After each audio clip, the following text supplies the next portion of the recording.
JC says, are there ways of getting patients to understand that they need help? Often patients maybe don't see the shift in mood, etc., but they get diagnosed 12 or 18 months later without any real recognition of your initial efforts to bring it to their attention. Is that a pattern that you see? Yeah, I think that's a really good question.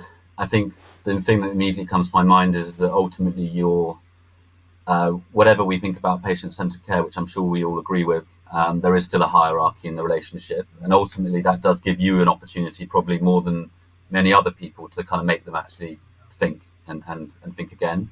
So even if they don't listen to you, I still think it's worth, in a sensitive way, saying if you're concerned about them. You don't need to label it with an illness or whatever. You need to try and keep your words quite neutral and broad.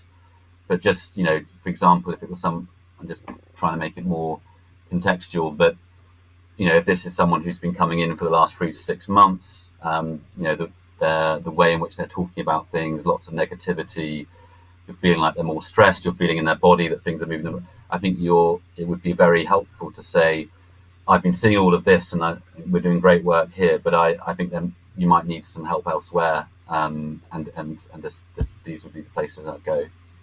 Yeah, I think they would be quite likely to listen to you where they might not listen to their loved ones as well. Yeah, I mean, can you also get it's not often we have the chance to do this, I suppose, but can you also, let's say someone brings their partner in or their wife, husband in with them, are you likely to get useful information from them? Yeah, so we don't use it enough in the NHS, but yeah, collateral histories and histories from loved ones, I think, are absolutely essential. And I also think that if I had it my way, I think and obviously it depends on the individual and how well connected they are with their loved ones. But if there's a willing and loving and supportive member of the family, I think they should be in at least half of the consultations. And certainly from a mental health perspective, in this setting, it might be once every 3 months or whatever. But I think people, even when they're well, the way in which we present ourselves and mask things and present ourselves often better than we are for some people, I think having some form of objectivity from another can be really, really valuable.